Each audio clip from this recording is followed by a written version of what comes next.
Hello, everyone, and welcome to the fourth episode of Thoughts Unraveled. As we stated previously, the purpose and format of this podcast is to intentionally back to basics.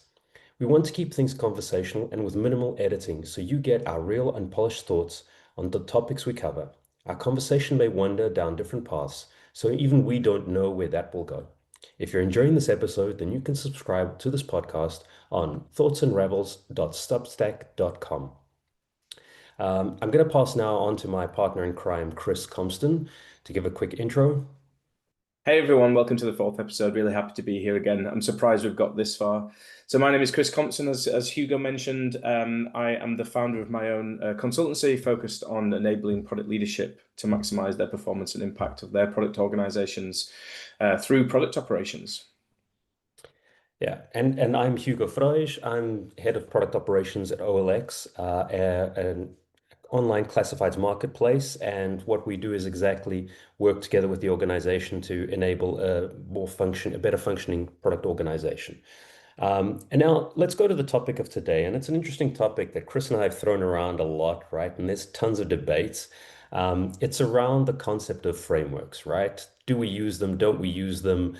Do we change them? What happens with frameworks, right? There's varied opinions. And I want to pass over to Chris and ask you, Chris, what is your opinion on this, right? Because I feel like there's both a lot of love, a lot of anger, and a lot of in the middle.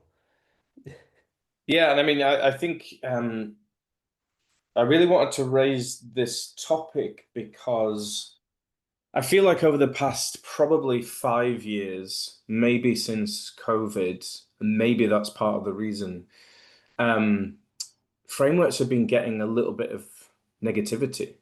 There's a little bit of skepticism around the use of frameworks. And, the reason I wanted to bring this topic was probably, I don't know, 4 or 5 weeks ago, I saw an interview with a so-called or maybe even self-imposed product leader who was saying something. It was really interesting because the questions that were asked one of the first questions, they were basically saying that frameworks weren't hard. That's not the problem. The problem was actually that finding the time and the space to think more deeply before delivering, before developing, before building the products. And then following that, in almost the second question, the host asks, what defines someone at the top of their game in product management? And immediately they say it's not frameworks, it's more about impact.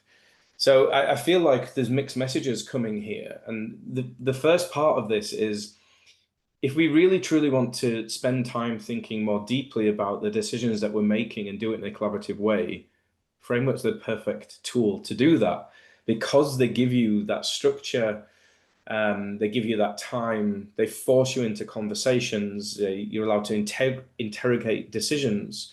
And at the end, you come to a more joined up, collaborative decision that is, hopefully evidence-based decisions. And I think part of the misconception is that a framework is used in a way that takes away that time and will just give you an answer to a decision that you needed to make. And I think the second part of that, which I'd like to dig into a little bit as well, is, again, when our leaders are saying, actually, it's not frameworks, you need to show impact or you need to do X, whatever the flavor of the month is, it gives the lesser experienced product managers and team members the feeling that if they use a framework to help them to make those decisions collaboratively, that's bad and they're not going to progress in their career. And actually, they need to be the driving force of the decision making, relying mostly on gut instinct and ignoring maybe even team members to do that, which, again, in this world of product development is the opposite of what we should be doing. And I think it gives that wrong connotation. And I think this kind of boils down to the misconception of how a framework or a series of frameworks can be used, what kind of conversation that drives, how we should be adaptable with them rather than being dogmatic, relying solely on one type of framework that will rule them all. So yeah, that's kind of where I wanted to open that conversation up, and I'm wondering if you've seen this in the past 5 years. The only reason I mentioned COVID is I wonder if because we've moved from more in-person working to more online, asynchronous, remote, distributed working, maybe that's had an impact on this as well. Yeah, I mean, you brought up a lot of valid points, and I agree with you, right? And I've seen a lot of the same, right? Where we're in conversations, and either I think there's three schools at the moment, right? There's folks who are willing to try any new framework that shows up, and they just jump on it and they grab it and they do it, right? But they almost feel embarrassed to, like you were saying, right? Because it's the type of thing I'll do it discreetly. I won't state it this way because maybe someone will call me out. There's the folks who look and they say, "Oh, these frameworks are great, but I'm going to change them because they don't work." And then you've got the other group that turns around and says, none of these frameworks work and everything like that, and they just bash them, right? And I think coming from a design background, I think it gives us a different perspective, right? And I don't know if you remember this, but when I started working, we didn't have these 101 frameworks, right? I mean, they existed somewhere. Someone was creating them, right? I remember design thinking frameworks. IDEO was creating tons of them, right? They were the Stanford school and all that stuff. They were creating them, but I wasn't aware of them, right? And I remember when I was exposed to the world of user experience in, roughly the 2010s, 2011s, and I started discovering these frameworks, and I wasn't showing impact every year. It's interesting, and I like to use this story a lot. I was showing impact. It was incredible. I was showing impact every year before that. I didn't need a framework to show the impact. I was doing that, right? Because I had certain base logic. I was a reasonably okay professional, and I was doing that. The minute I started applying some of that framework and some of the thinkings, right, some of the thinking around it, I started suddenly showing results of growth of 160%, 200%, right? And it's like suddenly people started paying attention. It's like that's the difference, right? These frameworks, and I think it's like you were saying, right?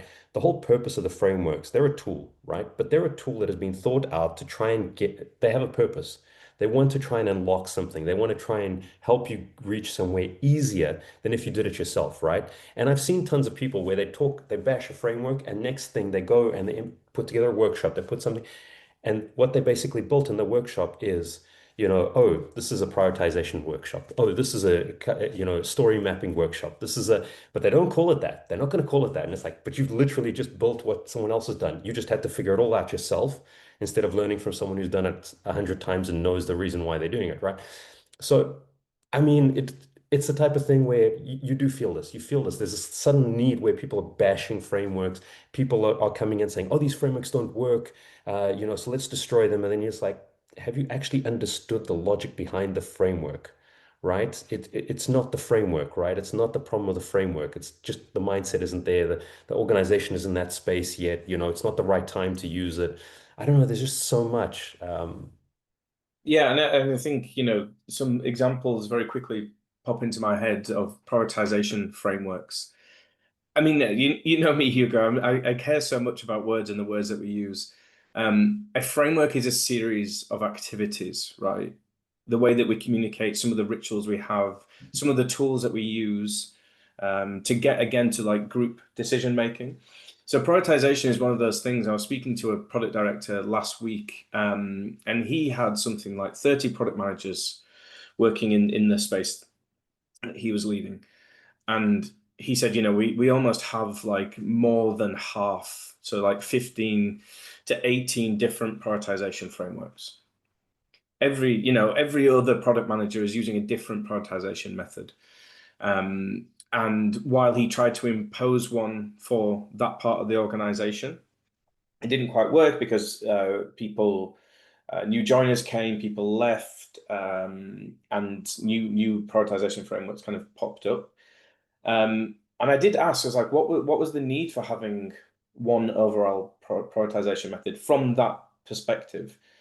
And it was simply so that he could understand the decisions that were being made by each of these product managers, each of these teams, and why one thing was more important than another in a shared and similar language, which makes absolute sense. Like, I totally get that. When you're looking across like 30 people, 30 teams, all working on 30 different parts of the ecosystem of product, you need to have a good shared understanding and language so that you can understand that the right decisions are being made, or you can push back and interrogate certain decisions based on that, which is absolutely fine. And But even I how you don't can think compare two options, right? Yes, exactly. So you can look at two things and go, yeah, this seems to make sense, or it doesn't, and like now let's rethink. Um, but I don't think that means that you need to have one prioritization framework. And I keep using this word framework, right? And actually, when it comes up to things like prioritization, often it's just a tool. It's just a one singular item that is used. Rice always comes to mind because that seems to be incredibly popular, even though I have quite a lot of thoughts on its usefulness and value. Even, I mean, years and years ago, I spoke to the I guess the creator of Rice, and he said, no, we don't use that. We never have used it. It was again similar to the Spotify model. It was something that they threw out into the world. It was from Intercom, and they were just like, it didn't fit our needs actually. But now it seems to be very embedded into even into some software tools, right? I've seen Rice scoring in software tools. Now, that if you use a prioritization method like that, it does give you a shared enough language. We have the words reach and impact, and we can understand what those means. But it's still incredibly subjective, but packaged in an objective method. So when one PM says the reach is this and another says the reach is that, they're coming from subjective standpoints, especially if they work in different parts of the business. And it's not a useful, it becomes a non-useful tool, even though it looks like it's very standardized language. I mean, my pushback here is let each of the teams prioritize in the way that they see fit. But as a leader in the organization, expect everything to be rolled up to a certain level. Now, if that is simply, I need to understand what you think the customer value is and the business impact, and that's all I care about. They're the two things I care about. It does not matter one jot how you prioritize, as long as you can explain to me those two things, and I understand the narrative, I understand where you're coming from, then we can make the decision together. Yes, that's the right one, or maybe that's not right. Let's go back and think about it. That gives the teams the freedom, the flexibility to decide themselves how they should be prioritizing their work, but also gives the leader that shared enough understanding and language that they can dig into and interrogate a little bit more. And that for me is the best way to use a framework, not the more like dogmatic approach of this is the only one we use, so everyone has to toe the line. But equally, not saying so far that any team can use whatever they want and you can all present it back to me in your own special way for your team, because I'm not going to be able to understand what everyone's talking about. Yeah, I actually want to go back to a point you were mentioning, right, about these companies, and it goes back to also what I think to an extent is happening now is there's this thing, there's a sudden urge from everyone to be recognized as you've launched the next big framework, or you launched the next big idea, right? And so the problem is that because of that, everybody's throwing these things out, and we've been overflowed with, and if you're talking about prioritization frameworks, right, we've got maybe 20 already. And if you look, they're all variations of a similar thing. And I think you touch on a great point, which is these are tools, and the idea very often we have to think about them is they have a purpose they're trying to serve. And sometimes they can be used a dogmatic way to create a forcing function in the beginning, right? And you can, it's like, look, and I remember there was a team I was working with, and they went to do this, the Scrum training at the time, right? The full on Scrum training, the certification and all that stuff. And they came out of it and they said, we're going to apply this 100% and all that. And it's like, okay, fine.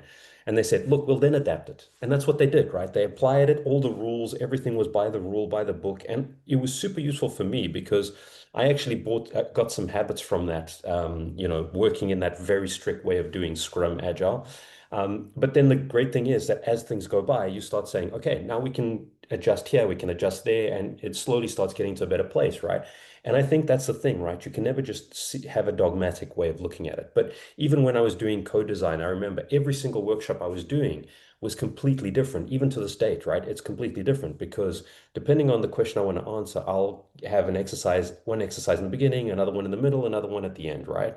And but you never use the same mix all the time, but you have to learn what the difference is and what the impact of each one you want to try and achieve. But I think, this thing of, like you said, for a while, everybody wanted to be launching their new framework. Now everybody wants to describe how they know that those frameworks don't work, right? What I have noticed, and I don't know if you notice the same thing, Chris, which is very often when people bash these frameworks or these methodologies or anything like that, when you start looking at their justification, you realize that they haven't even understood the baseline of what that is. Yeah, 100%. And it goes back to what we were just saying at the beginning of this call, basically, is that the reason that you use a framework. Okay, so let me just go back to a point you made, actually. There is definitely a value in repeatability. We talk about this a lot, right? The consistent approach to how we do certain things. If you're able to amplify that good across the organization and make things repeatable, you can increase efficiency. New people joining the team, members moving around different teams, less thought required every time you have to do a similar task and activity. Of course, from an operational point of view, from a product ops point of view, repeatability, standardization is great, but it doesn't allow for some of that creativity and flexibility to exist. And I think we have to make a decision for every, let's just call them activities. We have to figure out at what point does it become repeatable, because hammering down a prioritization framework because we're leaning into the repeatability side, but actually it's not creating any value because it's not creating the right levels of conversation. We're not making the right decisions, but at least it's repeatable. I think isn't the best way to go. I think what I'm kind of seeing is some of the probably more vocal people on social media tend to say that they don't need or follow frameworks. And it almost is like a bit of a badge of honor. It's, hey, trust me, I'm experienced, I've done this a lot. Listen to me, I know what direction to go in. I think that is also really negative direction. Like the best products are built by groups. The best products are built by diverse groups that are inclusive and listen to other people's voices. And I think frameworks are fantastic for allowing each of those voices that may not be heard otherwise to actually have a voice and to say, I have some opinions on this. Why don't we trial this? Why don't we think about that? Rather than just, hey, we don't need frameworks here. Um, to your point, yes, I do think everyone's kind of chasing the creation of the latest new framework because they've seen how successful people have been in the past by doing it. But again, it feels like the framework is the output of all their hard work, right? They've spent years, decades in the industry. They've written books. They've spoken at many conferences. They've worked with many organizations at various levels, senior levels, and they're able to distill a lot of their thinking down into a useful and usable set of tools that they think and hope other people might get some value out of. And I think a lot of us look at that and go, oh, as long as I just create my own canvas, everyone will follow me too. And I say that kind of like with a wry smile because that's kind of what I did a couple of years ago. I created my own lean capability canvas that I know is really useful when I work with teams, but it's not just going to be picked up and all of a sudden become the most popular thing and now I'm lauded against above everybody else, and that's not the intention of it. But I do think there's a bit of a rush at the moment for popularity because again, post COVID, everyone is now remote. I think LinkedIn has become a space for people that maybe don't even have the right level of experience to become experienced voices. And I think the framework's a part of that. Hey, here's a framework I've just created, kind of follow and think about me. But again, it goes against like the purpose of the framework, which is a conversational tool for collaboration. Yeah, I think you touched on a few points there, and it kind of about the repeatability, about this adaptability and everything. And I think, look, you and I, at least because of our design experience, we got to a place where we were able to, we read up a new framework, and in a couple of days we can apply it. And it's not perfect, right? It's not perfect. It doesn't go incredibly well. And so, but that's the other thing, right? What happens is, because of all that testing out of different frameworks, of this adaptability and everything, we also realize that any framework, the first time you use it, it's not going to go great. right? Some of them you'll will be better than others, right? And you'll be like, oh no, there was gold in this, right? Right at the beginning. But a lot of them, the first time you'll go through it and you'll come in and say, oh, this was just so inconclusive, or I'm not so happy with this, right? We came out, everybody was happy because it was a cool brainstorming session, or, everybody got to a conclusion, but then you look and you think, but there's way too much ambiguity afterwards. And I think with the experience of years, like you were saying, right, a lot of people have applied it two or three times, or they've applied it in companies where it wasn't properly applied, or something like that, Mm. right? And then what happens is they've got this bias towards it doesn't work, right? And then you look and you say, okay, great. So I'm not going to use it anymore. No, test it out, see it, right? And I remember there was one or two sessions where when I was doing consulting for the public entities. And I would go in and I would say, okay, we're going to do these sessions, these workshops, co-design and everything. And we're talking with public entities, right? And they turn around and they're super skeptical and they say, look, we're not going to hold hands, do these lovey-dovey things, and then suddenly we come up with these cool ideas. We're not up for that, right? And I was like, that's not what we're going to do. Right. That is not what we're going to do, but we're going to work together. Right. And I would sit them in the room, and in the beginning, I would start walking them through that. And then I would do these small exercises with them. And then at the end of it, that light that switches in their faces, right? You can see it, that sort of light in their eyes where halfway through they start getting it. They start getting excited about it, right? And they come out of it and they feel energized. And then when there's a follow-up afterwards, right? This is the important part, right? It's not like those loose brainstormings we used to have in the 90s, 2000s, where 100 people go into a room and they come out of it and everybody feels energized, but absolutely nothing came out of it, right? No, there's a purpose. And the truth of the matter is, seeing that impact and the value it can bring, you look at it and you say, no, this is great. But with every single public entity I work with, we would have a different approach depending on the people, the context, what they wanted to get out of it, right? The level of development, maturity of the organization. All of them had to have a different, puzzle mix of methodologies and ways of doing it, right? I mean, I've got my three or four that I always fall back on that I feel comfortable in, right? Because I know they have quick impact, good results, but still, I've got this like huge, selection of methodologies I can grab from and things like that.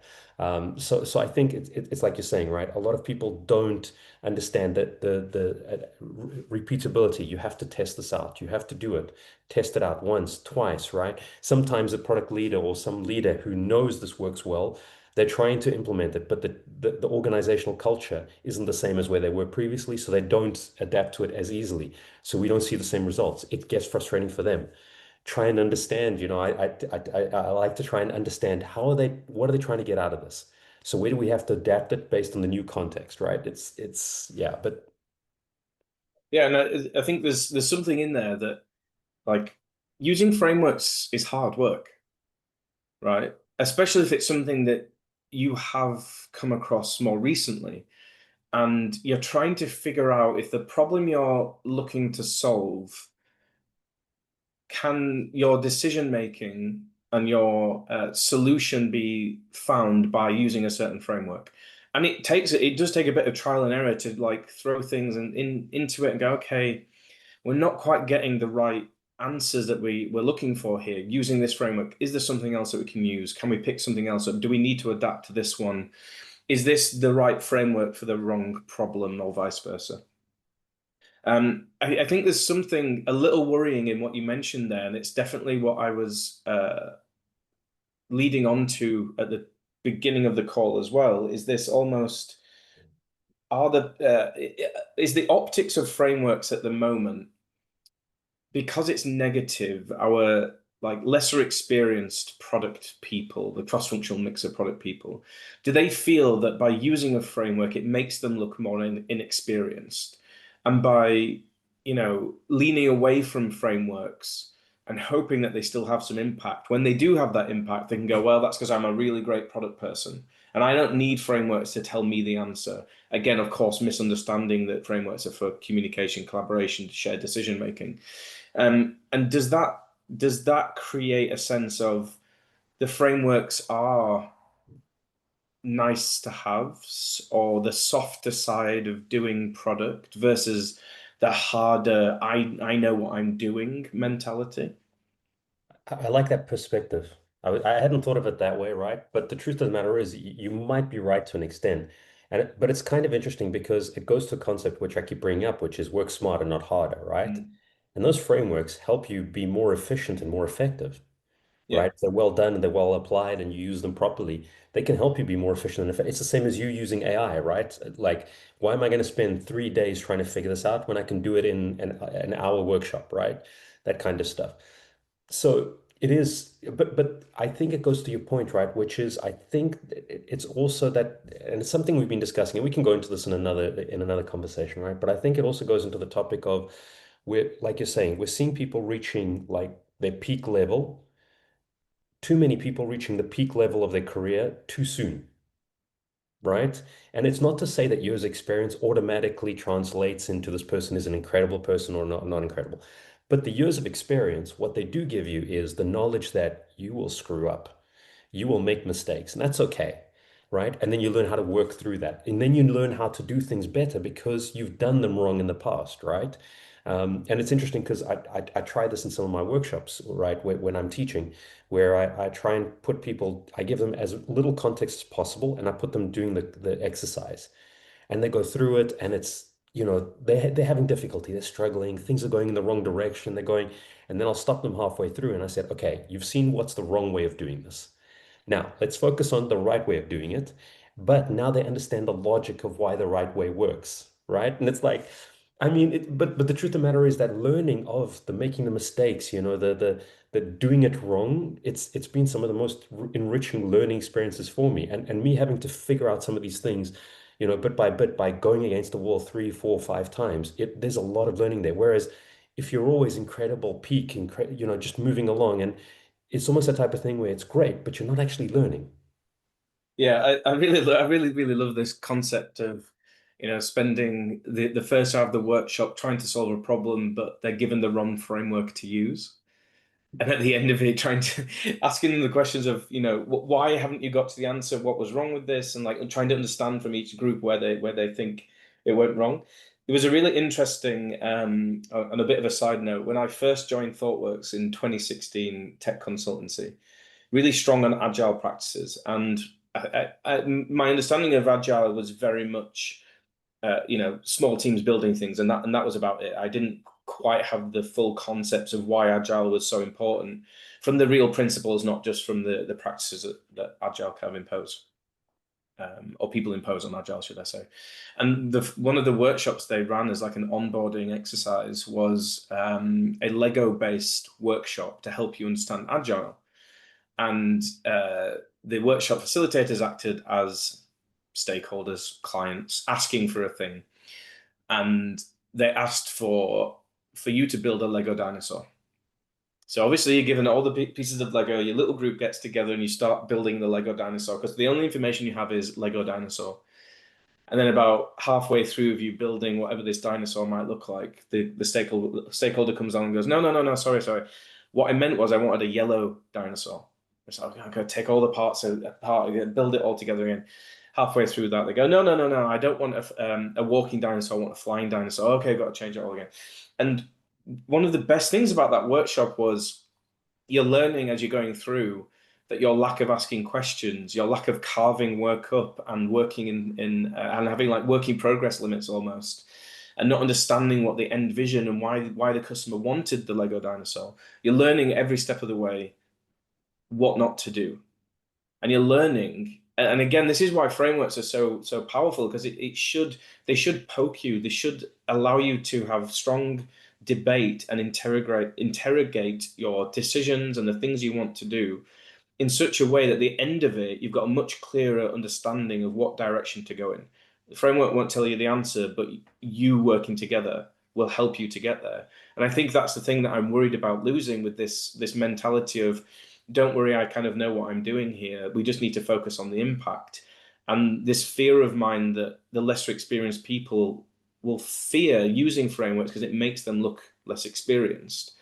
Um, for me, like the best operators, the best leaders are the ones that are skilled framework users.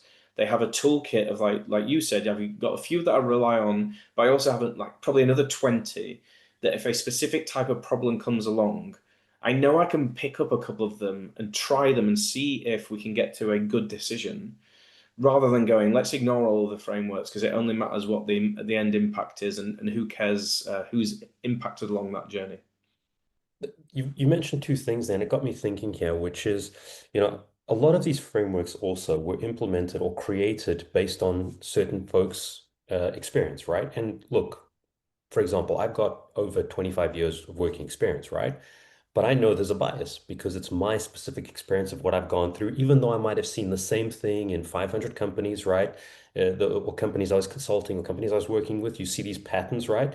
But that's in my world, right? Someone who's working in Silicon Valley or in the UK or something will see maybe slightly on the left or slightly on the right, right? So I think people also have to take that into consideration, right? But at the same time, very often, and that's where I think the gold is when you actually pick apart those frameworks into detail and you understand what's that underlying thing of what it's trying to get. And you touched on that point because a lot of this is around, incentivizing collaboration, incentivizing, structured business casing, right? Which is let's make sure that two cases are comparable so we understand which one will bring more value versus another one that doesn't, right? Prioritization frameworks. It's about making sure the customer is brought into the conversation when needed, right? It's these different perspectives, making it sure that it's not on one person making the decision, right? It's all of these little things that are trying to incentivize. And that's what we have to kind of dig into. And I think that's what we're losing. Because what happens is, you start seeing these siloed approaches, which is, oh, the PM is the CEO of their product or their part of the product. And you're like, you hear these comments and it's like, no, because you're not collaborating, right? You're not collaborating with the rest of the team that's building that with you. It's like, oh, but I'm the one who's held responsible. And it's like, you can be held responsible, but it doesn't mean you own every aspect of it, right? Give space for the other people to do their work well as well, right? And then what happens is you get the teams who then don't have the space to do the work they need to do or to evolve into the professionals they can be, right? They become dependent on a PM, and then suddenly you've got designers, engineers who, if the PM doesn't tell them what to do, they're like, well, you have to, and then I don't know what I'm going to do, and then the PM will turn around and say, oh, now I feel like I'm a backlog manager, and it's like because you created that space, right? We created that space. It's a vicious circle that goes around. The designer, I want to be involved in the big strategic conversations, but I'm sitting here waiting for the PM to tell me what to do. And you're like, all of this. And it's that collaboration. It's about that bringing the folks together, but being able to then, because that's another thing, right? Just pure open collaboration. And we've seen this, right? It's a bunch of people and designed by committee doesn't get anywhere. That's where the frameworks come in again, because they help you move along that space, right, to get to an endpoint, because sometimes we can't do it ourselves. These frameworks help us, right? And I think we have to take that into consideration. So let's take a slightly different perspective then, because I feel like what we're talking about here is a lot on the focus has been on the teams themselves and their use or lack thereof use of the right frameworks or frameworks at all. I'd probably say that the majority of the teams I've worked with they all use frameworks, and that's why it's quite. I always find it quite interesting, quite funny how a lot of leaders in the field, a lot of them consultants, a bit like me, say things along the lines of, you don't need frameworks to do good work, and then have their own framework and push their own framework. That's always quite interesting. I'm now thinking about leaders within the organization. So the product manager, yes, we don't want them to be the CEO of the product. I don't think that's the right kind of like mentality. However, they are not nearly always accountable for the success and or failure of the decisions that are made by that team, whether it had the business impact they were looking for or not. If it hasn't, it's the product manager who's on the hook for it all the time.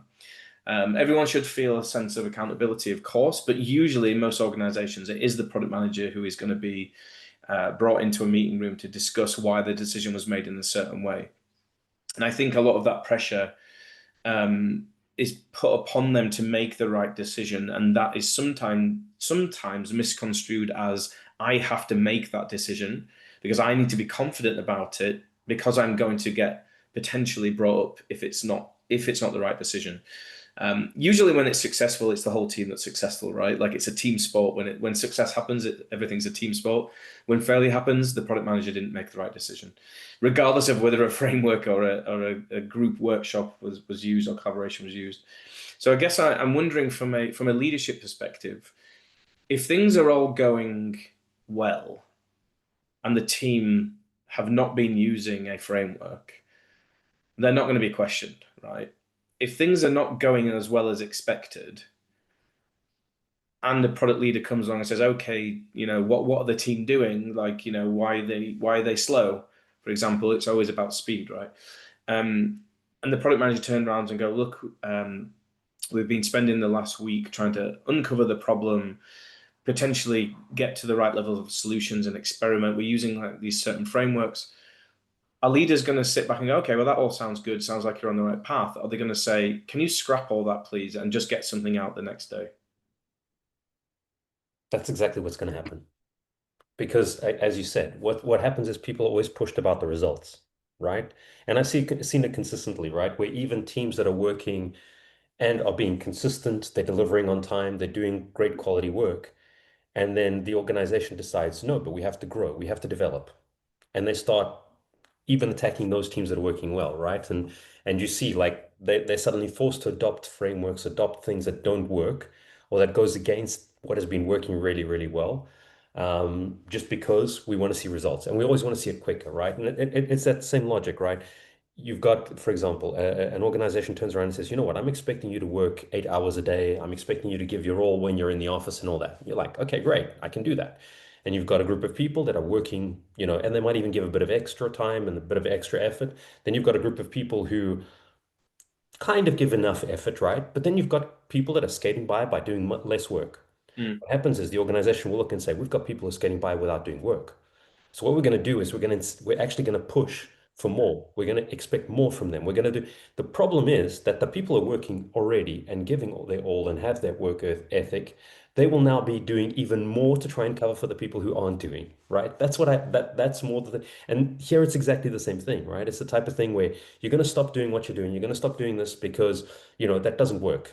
And you look and you say, but have you understood the context of why it's not working here, right? Or what's not working here? And I think there's a lot of things that, there's not an adaptability. And at the end of the day, I think people fall back to that whole thing around, things that are tangible, that are comfortable, that you can fit in a box and it's super easy, right? And if you turn around to them and I mean, I remember when we were in design and people would tell us, no, design is super important. It's incredible. The only thing is it's like a black box. I throw mm. things in there and I know something is going to come out. It's going to be incredible. I'm just not sure when or how, right? And you look and you say, but is the magic happening? The magic is happening. Okay, can we give a bit more visibility so that you're a bit more confident in that? That's one thing, right? And that's something, and you and I, we've done that in the past, right? Where we gave a bit more confidence in what people were doing, and just by giving visibility to it, creating a bit more structure in some of these things, right? We did this in the past, but at the same time, you look and you say, but also, if the magic is happening, it's happening well. Do we want to mess with that, right? I want to pick up something that you mentioned there about almost about being more efficient because I want to. Maybe this is for a future episode. Like, what do we mean by the word efficient? What does that actually mean, right? Because certain people you ask, you would say, "Well, speed to market, the faster we can get there." So, and the reason I want to bring this up is because it is very much related to the use of frameworks, methods, repeatability again. So for me, the word efficient or being more efficient, let's say, is we have everything we need to make good decisions quickly. Frameworks can certainly help with that. We embrace and adapt quickly to ever-changing needs. If you do have repeatability in the way that you approach things, and you have tools in the background, methods, frameworks in the background, you can quickly bring in, okay, something's happened, something's changed. Let's rethink about it in this more structured way. Frameworks can help with that. And the final one, and it goes to the point that you made, which is a little scary one, I think, for kind of organizational leadership. We consistently achieve our goals with minimal effort. Now, the good thing about that last statement is consistently achieving goals. Now, leadership should not be worried that we're consistently achieving goals, other than maybe our goals are too low level. Maybe we need higher, more impactful goals, which is absolutely fine. Like as a team grows, of course, they can do more from a goal perspective, an outcome perspective, not from a delivery perspective, but with minimal effort. Now, what I mean by minimal effort is we can quickly make decisions. We don't have to always do work. We don't always have to be writing code and pushing code. We can make decisions about how the service is used. And again, I think frameworks can really help with that because that minimal effort means I'm not going to sit around for a week trying to pull together various different frameworks or reinvent the wheel and have a series of workshops starting from scratch because we embrace frameworks and methods and repeatable activities. It means it's low effort because we're not reinventing the wheel. I've seen so many teams, and I've joked with people in the past, how many ways of working meetings have you been part of to try and define on a team level how teams work together? And a lot of the time, people like us are brought in to sit with a team to help them to define that. And it might take a week, 2 weeks for them to start to understand and define how to work together. And then the next quarter, they do it again because they weren't impactful. Now, that's not minimal effort.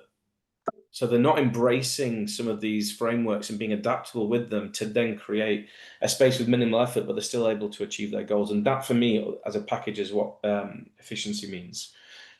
Yeah, I mean, let's maybe not go into efficiency because, like you said, right, Next we're time. on time, but there's a whole conversation around this, right? But I think it also goes to this topic, and I'll leave the question. I think it's a good way to finish this off, right? Which is, do we want an organization that has just moments of spotlights of incredible work, right? Or do we want one that has just below incredible work, but consistently can push this out? Yeah, consistency. And this is what I talk about a lot when I'm at conferences. Consistently achieving goals, consistently doing it so you can rely on teams and organizations to achieve those goals. That's what's really important.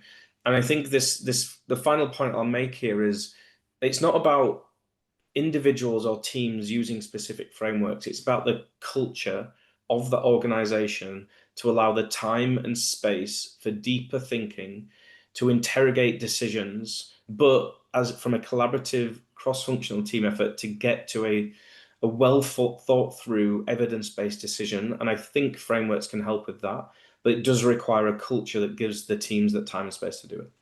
But and I'll leave it to that. I'll also leave with the frameworks. It's exactly that. It's about helping the teams be more consistent in having the time to think, but also the time to continuously, produce. Because that's the thing. You don't want to just think. You don't want to just produce. You want the right. And what they do is they help you to kind of help find that balance ideally, right?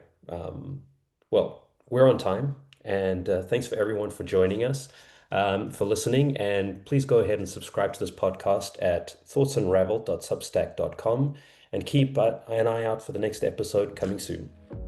Thanks, everyone. See you next time, Hugo. Cheers.